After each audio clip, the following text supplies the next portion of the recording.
Elle regroupe, on va d'abord discuter de l'avenir de l'Union économique et monétaire à 27.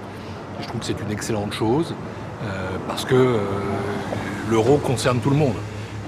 Et ça marque aussi qu'on a vraiment une fenêtre d'opportunité dans laquelle tout le monde est prêt aujourd'hui à s'engouffrer. On va ensuite parler de l'investissement et du capital humain. Là encore, c'est une très bonne chose. Ça fait longtemps que je plaide pour qu'il y ait en Europe des réformes structurelles, qui soient des réformes structurelles de progrès, qui offrent une perspective, qui offrent un avenir, et qu'on insiste justement sur cette dimension de l'investissement et du capital humain.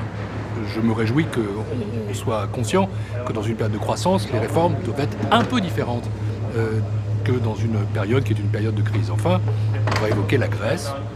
Et sur la Grèce, je veux dire que la mission qui s'est déroulée à Athènes s'est bien passée, qu'elle marque de bons progrès, que j'espère qu'une deuxième mission pourra retourner à Athènes sur la base de nouveaux progrès d'ici à la fin du mois, et qu'on puisse atteindre ce qu'on appelle un staff level agreement d'ici à la fin de l'année, j'espère en vérité avant.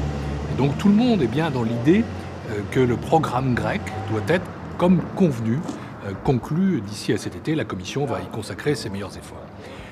Pour ce qui est des Paradise Papers, comme chaque fois qu'intervient un scandale en matière fiscale, c'est à la fois une bonne nouvelle et une mauvaise nouvelle.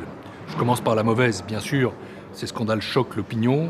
Ils montrent qu'il y a encore des entreprises ou des individus fortunés qui sont prêts à beaucoup, sinon à tout, pour éviter de payer les impôts qu'ils doivent payer à l'image des autres citoyens. Puis c'est aussi une bonne nouvelle, parce que ça aide à la prise de conscience, notamment chez les États membres, qu'il faut sans arrêt progresser dans la lutte contre la fraude et l'évasion fiscale.